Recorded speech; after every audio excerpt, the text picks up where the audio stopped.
geographical area. So it's like Sam said, we like to collaborate and just all of us come together and do something. Are there specialized people that handle these levels, or is there? Well, the idea.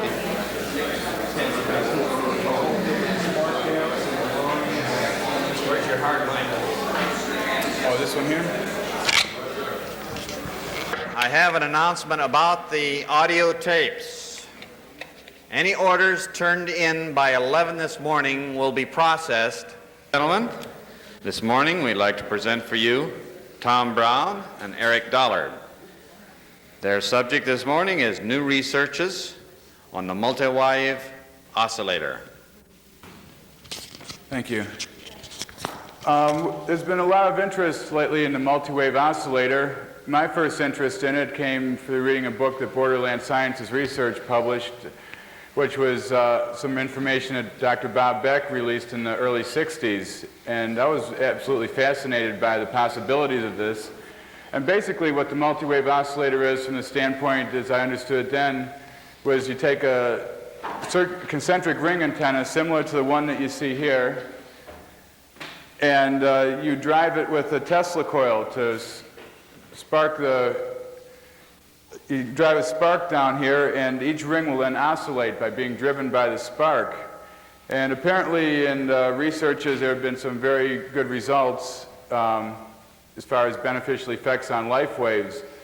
And the theory behind this is that everything resonates. You take a section of wire and it's going to resonate because of the, you can call it cosmic radiation or orgone or ether or whatever you want, which is always flowing in the universe. And it drives it and oscillates it to a certain degree. And when you put it into a coil form, then you get a closed oscillatory system. And the center of every cell is the RNA-DNA molecule, which is a spiral helix. And this also has a resonant frequency, and it's been found these resonant frequencies are within the radio range.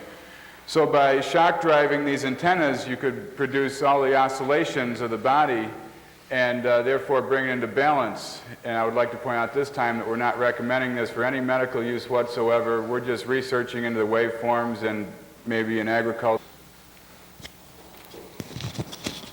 Okay, in the system in present usage, what we have here is two plates with concentric rings, such as you see in this situation here, even though the geometry is a little different. And these all add up to form what's a capacitor plate. Basically, you have a surface here, and if you apply an electric charge to any point on this, the whole thing builds up a static field around it. And often you'll get sparks jumping between the plates as the thing tries to equalize its potential out and become to one static electric potential. So this is hooked to a Tesla transformer, which is often grounded to one side. And what you have here is you have a space in between these two antennas that becomes altered by the high voltage, high frequency output of the Tesla transformer. So what this reduces to is basically you have two plates of a capacitor driven by a high frequency or impulse current generator, which produces a current in this space. The intensity of this current is directly proportional to the amount of lines of electric force that are produced by this coil, which is often called the voltage, and the time rate at which this is charged and discharged by the sudden reversals of electric potential produced by the coil. So inside this you basically have a modified space here consisting of a kind of ether shock waves. Now I found that if you take and put a spark gap across this, that this space then discharges in nanoseconds, and you produce a kind of explosive action in this space. In other words, you have electric lines of induction which form a type of compression inside this space, which is often wrongly called a scalar field. In actuality, what it is, it's a static longitudinal field. So you can kind of view it like as a tank or cylinder filled with compressed gas. And when you put a spark gap across this, then this pressure is suddenly relieved and all of this force explodes outwards faster than the velocity of light against the bounding structures. We've had people, indicate they felt rather profound experiences inside this space. And it'll be interesting to experiment and see exactly what kind of effect this has as far as with relation to, mind states and diseases and what have you.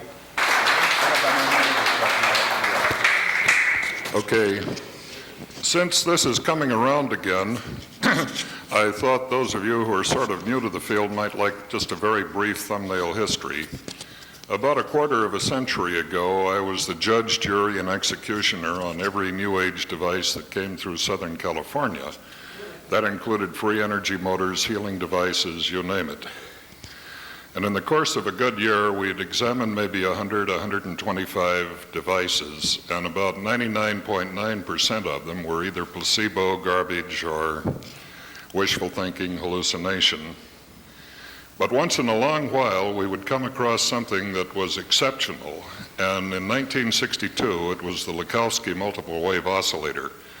Now, I am going to say I reserve the right to change my mind about anything I'm telling you. And number two, we wish we'd had someone like Eric Dollard around at the time we were playing with this. But what we did is we built a very small device, small being the size of an attaché case, that had the Lakowski antennas driven by a Tesla coil. The first thing I did was call up all of my sick friends, lined them up, and did experiments on them. Couldn't do that today because of FDA. We cured Tommy Herod's father, who was about to have an amputated leg, diabetic edema. He was out within about a week. He'd gotten a driver's license legally, was walking again. We cured any number of cancer patients. Believe it or not, we found that many of these had wound up in the hands of veterinarians. We published the schematics, and the veterinarians were curing cancer in animals that other vets would put to sleep. So word would get around, and the veterinarians would bring sick animals to the guy that had it, and they'd get well. Well, at the time, what we assumed was that we were simply shock exciting a number of dipoles. Think of some big brandy glasses. Bong, bong, bong, bong, bong. And when you drove these with enough of a spark so that the spark would drive all of these concentrically down to the center, each of these would emit a particular frequency depending on the physical size of the dipole. The heterodynes of these, the sums and differences of all of these put together, would put out sort of an RF white noise. Well, when we finally looked at the spectrum of this on a huge Hewlett-Packard gigahertz spectrum analyzer, we found a lot of unexpected harmonics way up in the gigahertz range that we later found were caused by the arc itself. Let's say that the end of this screwdriver is showing these sparks that you could draw off the secondary of a Tesla coil. Obviously, when this was at zero, there was nothing here. But if we looked at it with a very high-speed camera, and the spark would go out to about 4.5 inches and then collapse, of course your eye can't see this because of persistence of vision, what we had was an antenna of 0 dimensions at this point, micromillimeter dimensions until it got out to about 4.5 inches, and then collapsed. So part of this energy was coming from this ionized air. You know, when the air is ionized, you have practically a dead short between here and here. Any of you who've pulled a spark on a pair of pliers from a system, okay, I'm making too much noise with this, would realize that a tremendous amount of energy can be handled by this ionized or short-circuited path of air.